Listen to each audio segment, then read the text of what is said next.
Ndewo, Keduki Mere, Adima. Hello, how are you doing? I'm doing fine. Hopefully you're doing well as well.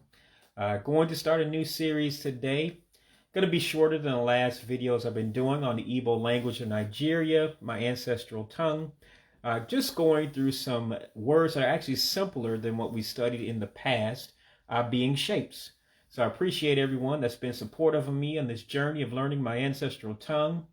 About a year and 3 or 4 months into this process right now. So I'm still very new. And of course, I do a playlist on YouTube as well. If you want to find me, all you got to do is look up Anthony L. Norwood. You'll see my alias as Jesus Lord. And you'll see a playlist called Learn Igbo Black Americans.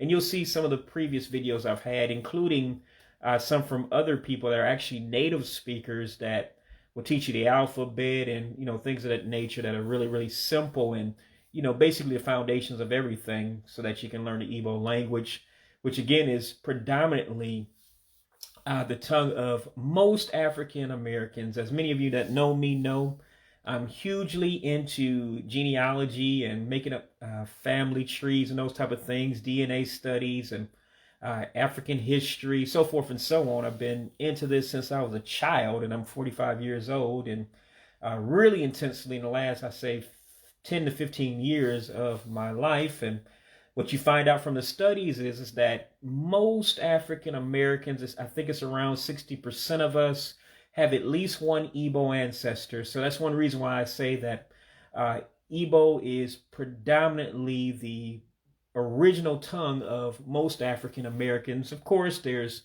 other tribes we're mixed with. Of course, Yoruba being the next big one. Typically, African Americans are made up of 4 Nigerian tribes, being the Yoruba, Igbo, Fula, also known as Fulani, and the Ibibio tribe are huge in our DNA, which I actually just call blood for short.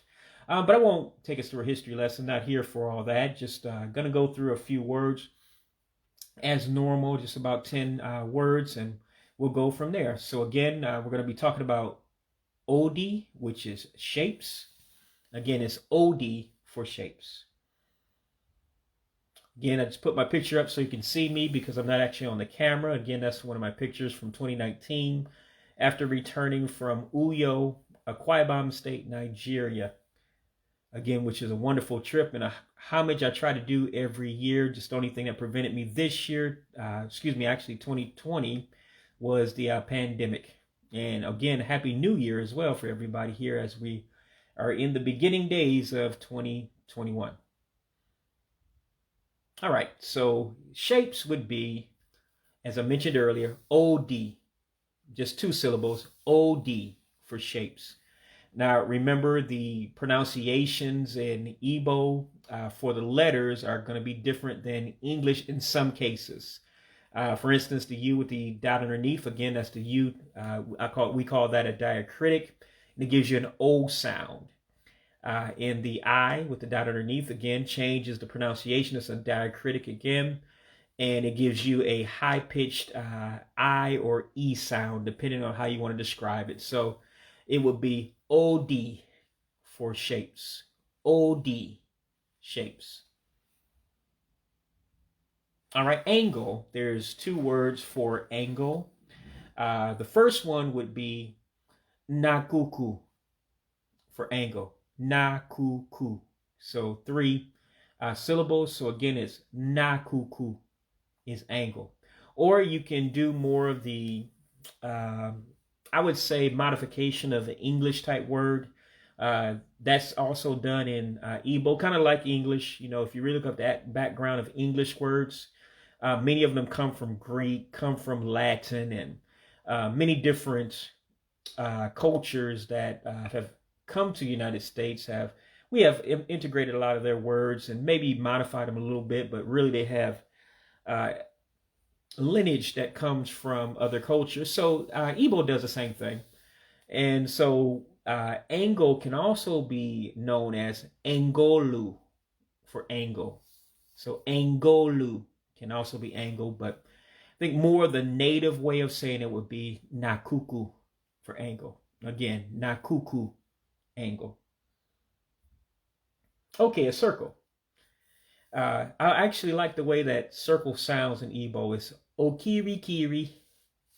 So Oh-Kee-Ree-Kee-Ree, to say it slowly. And again, remember in Igbo, your special characters here as far as pronunciation for those of us that are English speakers by our first language, like myself, the I's make an E sound. So it's Oh-Kee-Ree-Kee-Ree. All right, so Oh-Kee-Ree-Kee-Ree is circle. All right, cone is an adaptation from an English word. So it's basically like saying cone with an accent. So it's Konu for cone. Konu for cone. All right, cube. Again, you just look out for the I that makes an E sound instead of what you would think in English. So it's kiubu for cube. Kee-Ooh-Boo for cube. So Kee-Ooh-Boo is cube. So Kee-Ooh-Boo, cube. Almost sounds like cube in English. All right, cylinder. Again, that's basically an adaptation from English incorporated into Igbo. But again, for the Igbo ear, you have to say it with sort of an accent. So again, you have those two special characters, the I's with a dot underneath, which we would call them in English. That's not their name in Igbo. I know that for sure, but it's easier just to, for our purposes, just to call them I's. So the I's with the dots underneath gives that high-pitched I sound or E sound, however you want to say it, like ink. So to say cylinder, you would say sịlịnda. Sịlịnda for cylinder. So again, sịlịnda is cylinder. All right, heart. Heart. Again, remember that Igbo is a tone language. And so how you say something is just important as what you say. So heart, the O, you have to make an ascending sound, like a higher pitched O sound to get it correct, because that word can mean either heart or chest, either one. But to make it say heart, you would say O-B. O-B, heart. Again, O-B is heart. So just two syllables. O-B is heart. So the O ascends. O-B, heart. All right, for heptagon, which is a seven-sided figure, this one took me back to, it may have been 9th or 10th grade geometry class. I had to look up what these things were because I hadn't been in school in like 30 years, so I didn't remember everything as far as the technical details of all these shapes. But a heptagon, again, is a seven-sided figure. And you would pronounce it a little bit different in Igbo. Again, it's basically an adaptation of the English word, but I'm going to call it Igboized. So in other words, made as the Igbo people would say it. So remember, your special characters is that E would make an A sound. The O, again, with the dot underneath, the diacritic, gives you an A sound like auto. And the U with the dot underneath actually gives you an O sound. So what you would be saying would be Hape-Tah-Gau-Noe. Hape-Tah-Gau-Noe is heptagon. So Hape-Tah-Gau-Noe is heptagon.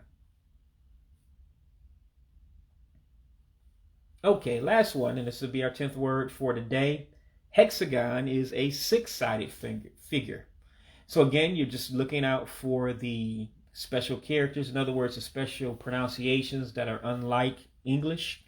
So the E makes an A sound. Again, the O with the dot underneath gives the A sound, like auto. And the U gives the U dot with the dot underneath, that is, gives the O sound. So you're saying Haze-Ah-Gau-Noe for hexagon, excuse me.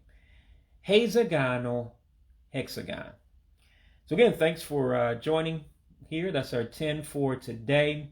Again, I'd like to bid you adieu or say goodbye the Igbo way and thank you at the same time. It'd be Imela, which is thank you. Or you can also say Dalo for thank you. But Imela, and I want to also say Kachifo, which means good night. Have a good night. Thanks for joining once again. Bye-bye.